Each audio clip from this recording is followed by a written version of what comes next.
I'm Emma Collins, 32, and tonight feels different as I sit down at the dinner table with my family in our cozy suburban home.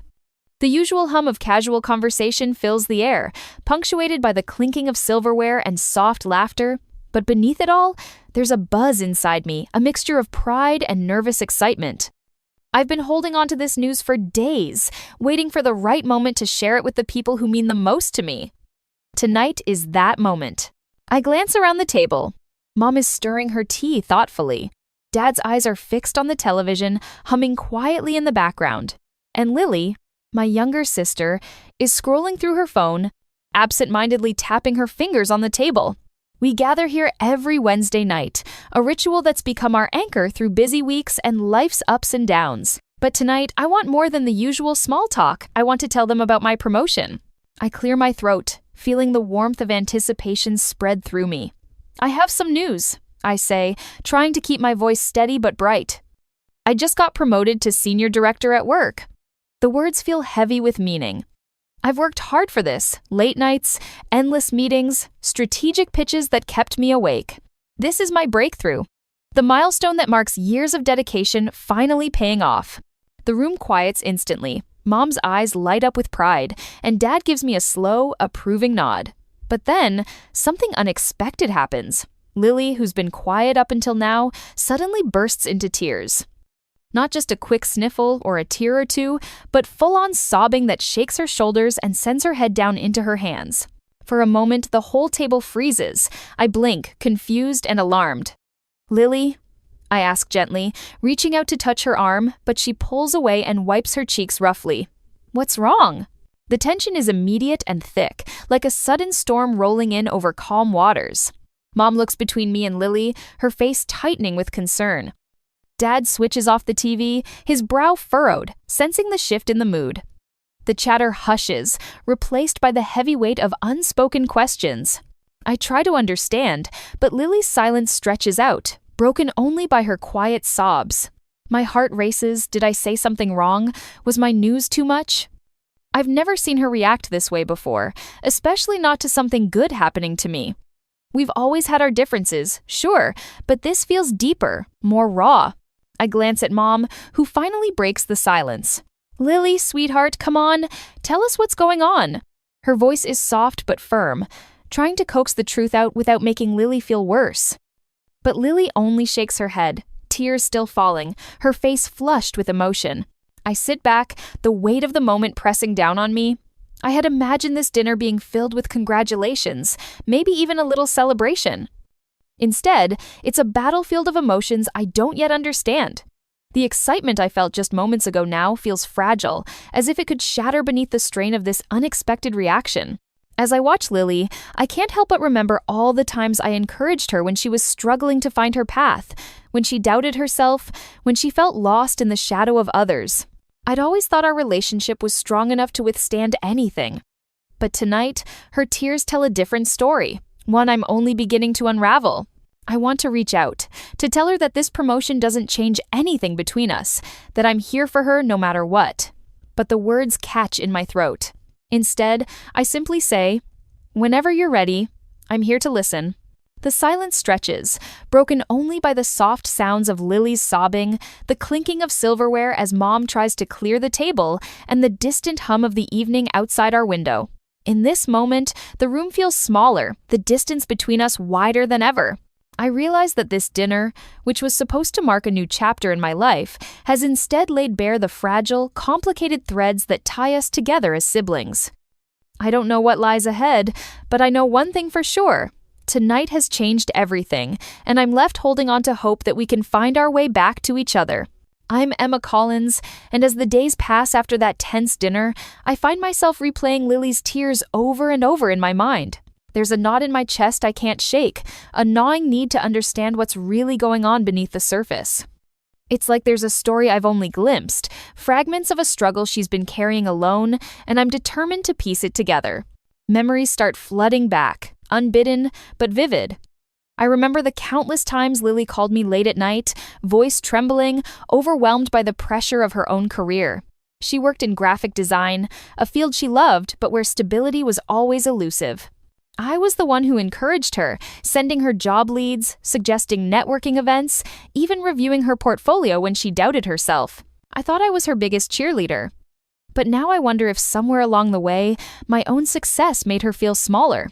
I see it clearly now, those subtle moments when her smiles didn't quite reach her eyes during my work celebrations, the way she'd glance down when I mentioned new projects or promotions. At the time, I chalked it up to normal sibling rivalry, or maybe just her own exhaustion. But now, looking back, those moments seem charged with something more complicated: insecurity, maybe even jealousy. Our family has always had a complicated relationship with success.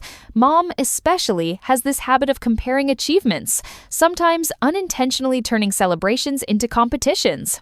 I remember her once saying, "Lily, you know Emma's doing really well, right? Maybe you should think about stepping up your game." At the time, it stung, but I brushed it off as Mom trying to motivate her. Now, I see how those words might have weighed heavily on Lily, making her feel like she was constantly falling short. Lily's recent job loss only added fuel to that fire. She'd confided in me that the company she worked for was downsizing, but she kept it quiet from most of the family because she was embarrassed. When Mom reminded everyone of it during one of our dinners, her tone was sympathetic but edged with disappointment. It wasn't meant to hurt, but it did. I could see Lily shrinking in her seat, retreating into herself.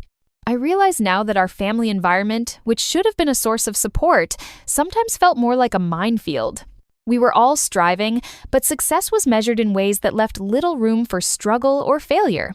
The unspoken competition grew quietly, and I was caught in the middle, both as the achiever and the sister who wanted to lift Lily up. I remember one afternoon, a few months before my promotion, when Lily and I sat in a coffee shop trying to catch up. She was hesitant at first, but eventually she opened up about her fears. "Emma, sometimes it feels like no matter what I do, I'm just not enough," she said, her voice cracking. "You're always moving forward, and I can't help but feel like I'm falling behind." I wanted to reach across the table and tell her she was more than enough, but instead I just nodded, unsure of how to bridge the growing gap. That conversation lingered in my mind as I worked harder, thinking that my success might somehow inspire her, or at least make her proud. But now I see it differently. Maybe I was shining too brightly, unintentionally casting a shadow she felt trapped in. Mom's role in all this is complicated too. She tries so hard to hold us together, but her way of mediating often backfires.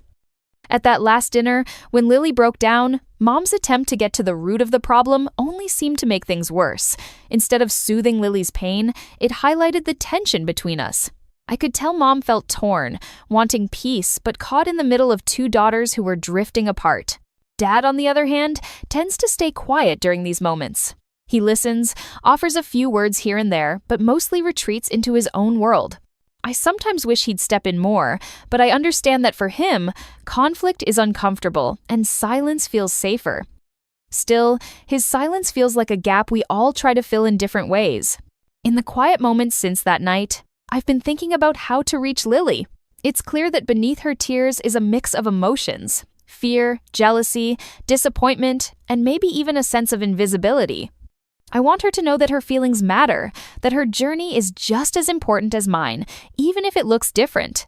I think about the ways we've supported each other over the years, the times I helped her through tough breakups, the late-night talks about dreams and doubts, the shared laughter that reminded us we're sisters first, competitors second. Those memories give me hope that we can find our way back to that place. At work, I'm still riding the wave of my promotion, but it feels bittersweet now. The joy I expected is tempered by the knowledge that my success has come at a cost to someone I love. I want to celebrate, but I also want to be sensitive, to find a way to share my happiness without overshadowing Lily's struggles. I decide to reach out, sending her a message that simply says, "I'm here whenever you want to talk." It feels like a small step, but it's a start. I don't want to force anything, just open the door and let her decide when she's ready to walk through it. As I sit with these thoughts, I realize that our family dynamics are complex and layered. Success isn't just about individual achievement, it's tied up in emotions, expectations, and unspoken comparisons. For Lily and me, the challenge is to navigate these waters with empathy and understanding, to support each other without judgment. I hope that by acknowledging these feelings and being honest about our struggles, we can begin to heal. It won't be easy. Old wounds and insecurities don't disappear overnight, but I believe in the strength of our bond. We've shared so much, and despite the challenges, I want that to be the foundation we build on. Tonight, as I prepare for our next family dinner, I'm carrying this hope with me. I don't know what will happen when we sit down together again, but I'm ready to listen, to be patient, and to show Lily that her journey matters just as much as mine.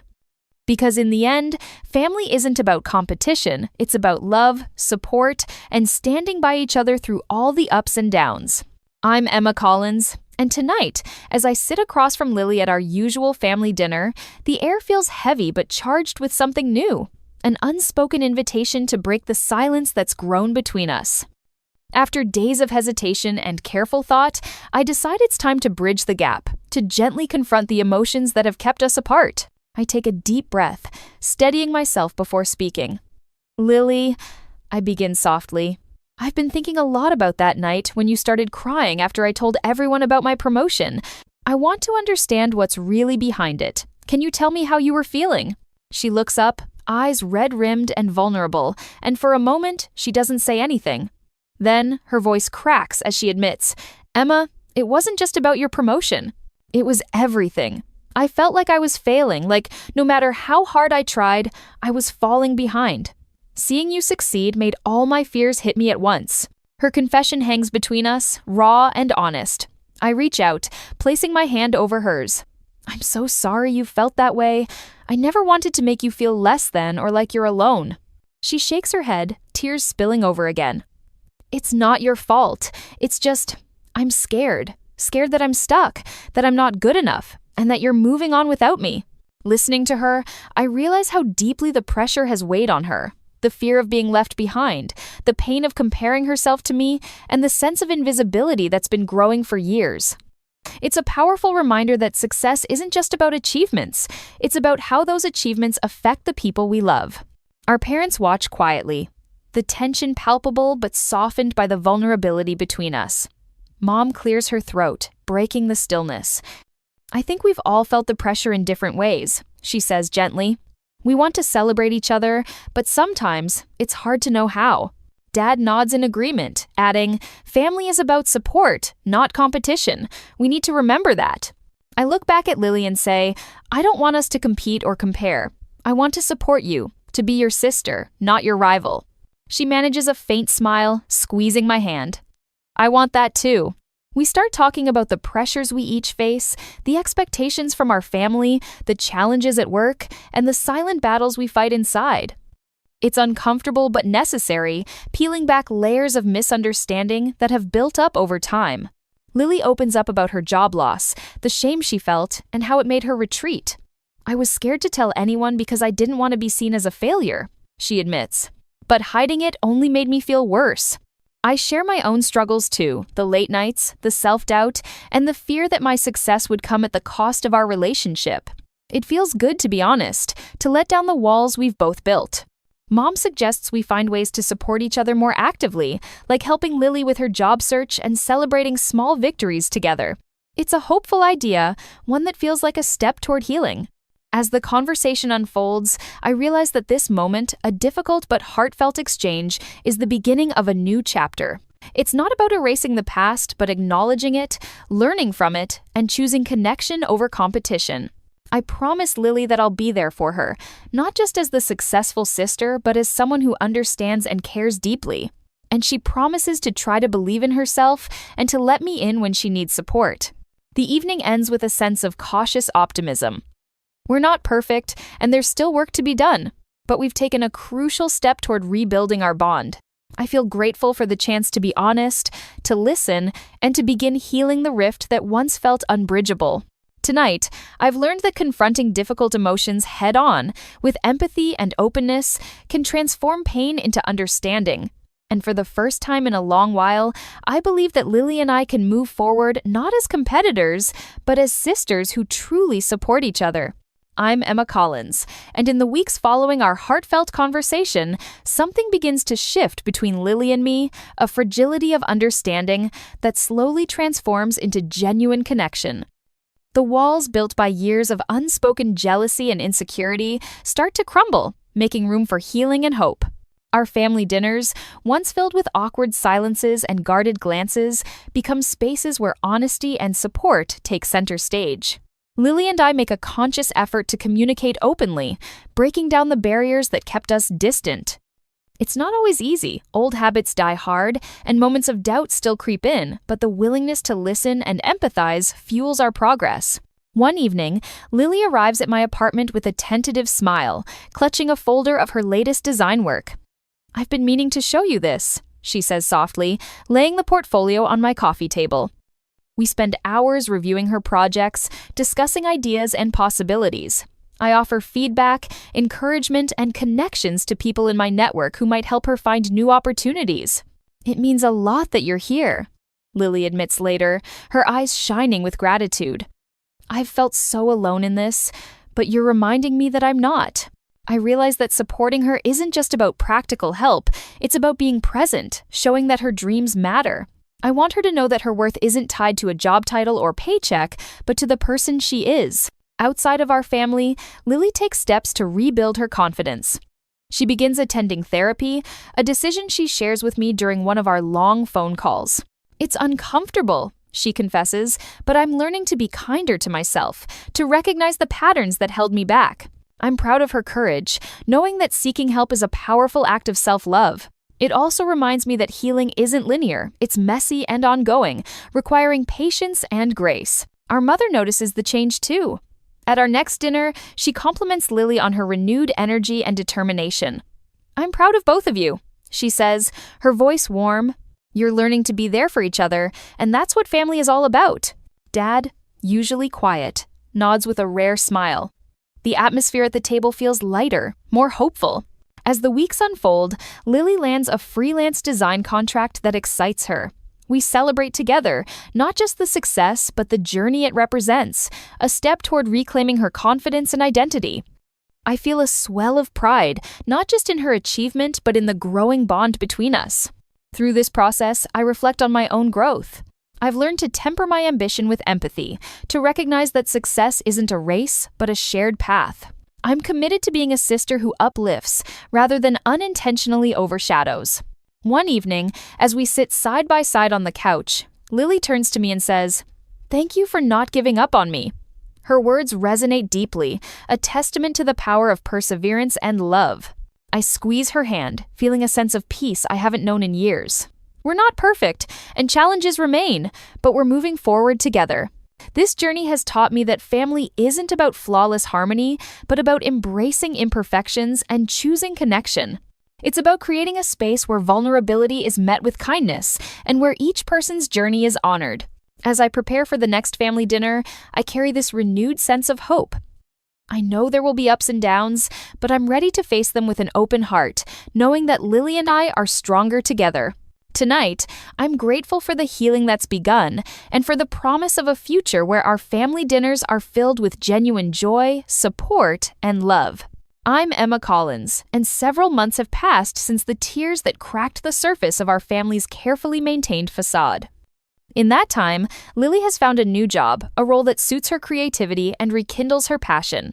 Watching her rebuild her confidence, piece by piece, fills me with a quiet joy I hadn't dared to hope for before.